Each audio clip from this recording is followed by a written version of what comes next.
অনেক দিন পরে আজকে একটু শান্তিতে খাবো। কেন জানো? আজকে আমার বর বাজার থেকে দেখো আমার পছন্দের মাছ এনেছে, দেখতে পাচ্ছ? এটা কি মাছ বলো তো? বাটা মাছ। এই মাছটা আমার খুব পছন্দ। তো আমি সব মাছ খাই না, খেতে পারি না। এই মাছটা আমার খুব পছন্দ। অনেকে খায় না কাটার জন্য, কিন্তু আমার খুব ভালো লাগে। তো ভাবলাম যে আজকে একটু বাজার করেছে, মাছ এনেছে, তোমাদের সঙ্গে শেয়ার করি। তোমরা তো সব কিছুই দেখো। আর এই যে আর একটা জিনিস রান্না করব, স্পেশাল জিনিস, এটা কে কে ভালো খাও আমাকে জানিও। তোমরা তো জানোই আমার মা এসেছিল। তো মা এই নিজের হাতে গাছ থেকে পেড়ে, বাড়িতে লাগানো গাছ থেকে পেড়ে পুঁইমিটুলিগুলো দিয়ে গেছে। এটাই রান্না করব। আর এই যে খাওয়ার কথা বললে তোমরা যে অনেকেই তো বাজে কমেন্ট করো, হ্যাঁ কেন করো বলো তো? বাজে কথা খাওয়া নিয়ে কেন বলো? খাওয়ার জন্যই তো সব কিছু, তাই না? পৃথিবীতে আসা খাওয়ার জন্য। এই পেটের জন্য মানুষের এত কষ্ট করে কাজ করা, সব কিছুই তো খাবার জন্য। এর বাইরে তো আর কিছু না। তো যে যেরকম পারে সে সেরকম খায়। আর সত্যি কথা বলতে গরিব মানুষের খাওয়া নিয়ে কোনো লজ্জা নেই। তো ওই জন্যই আমরা সব কিছু বলি, আমরা কি খাই না খাই সব কিছু তোমাদের সঙ্গে শেয়ার করি। আর কি বলো তো, যারা হাইফাই লোক, যারা বড় লোক, তারা কিন্তু খায় সব কিছু, কিন্তু বলতে লজ্জা পায়। আর আমাদের ওসব লজ্জা নেই। আর এই গরমে আর একটা স্পেশাল জিনিস রান্না করব, সেটা কি জানো? এই গরমে এটা সবাই ভালো খায়। দেখো পাশের বাড়ির কাকিমা মানে গাছ থেকে পড়েছে, উঠোন থেকে কুড়িয়ে, তাই এই আমগুলো দিয়েছে। এই আমগুলো দিয়ে একটু পাতলা করে টক করব, টক টক মিষ্টি মিষ্টি একটু টক বানাবো। এই চুমুক দিয়ে খেতে ভালো লাগবে, তাই না? তো আর যা বলছিলাম আর কি, যে বাজে কথা তোমরা বলতেই পারো, সে সবার মন মানসিকতা তো ঠিক নেই।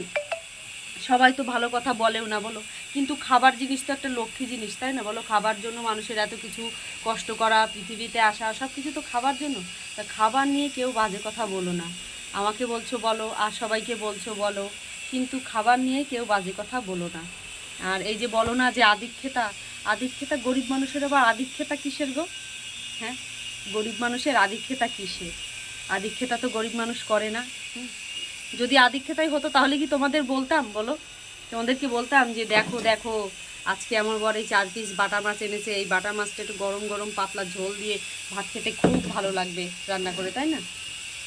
তো এর মধ্যে আদিক্ষেতা কি আছে? আর সারাক্ষণ এই যে তোমরা অনেকেই বলো যে সারাক্ষণ শুধু খাই খাই খাই খাই করে। আরে বাবা, পেট যখন আছে, খিদে তো পাবে, তাই না বলো? খিদে পেলেই খাই খাই করতে হবে। তো এর মধ্যে খারাপ কিছু তো আমি দেখছি না। আর যারা বাজে কমেন্ট করে তাদের মন মানসিকতাটাই বাজে। তারা যে ভালো করে তাকেও বাজে কমেন্ট করে, আর যে করে না তাকেও বাজে কমেন্ট করে। আর তোমরা আমার কথাগুলো একটু কষ্ট করে শুনে নিও, পাশের বাড়িতে কাজ হচ্ছে তো, তাই খুব আওয়াজ হচ্ছে। আমি অনেক জোরে জোরে কথা বলছি, সকাল সকাল মাথাটা যন্ত্রণা হচ্ছে বলে খুব বেশি জোরে কথা বলতে পারছি না। তো যাই হোক, তোমরা আমার পাশে আছো, আমাকে সাপোর্ট করছো, আমাকে ভালোবাসা দিচ্ছ, আমি অনেক অনেক আনন্দিত। কিন্তু যারা বাজে কমেন্ট করছো তাদের বেশি বেশি ভালোবাসা। তোমরা তোমাদের বাজে কমেন্ট চালিয়ে যাও, বাজে কমেন্ট মানে করা বন্ধ করো না, হ্যাঁ, বাজে কমেন্ট চালিয়ে যাও। আর আমি যেরকম সব কিছু আমি শেয়ার করি তোমাদের সঙ্গে, আমি সব কিছু এরকম শেয়ার করতে থাকবো। আর আর একটা গরিব মানুষ যখন একটা কিছু হাতে পায় না, তখন সে কিন্তু অনেক আনন্দিত হয়। তো আমিও সেরকম আনন্দিত হই, বুঝেছো?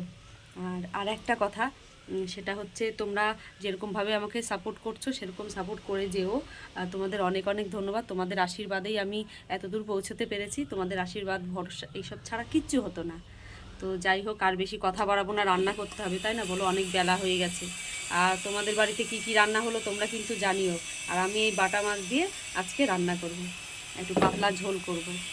চলো, টাটা।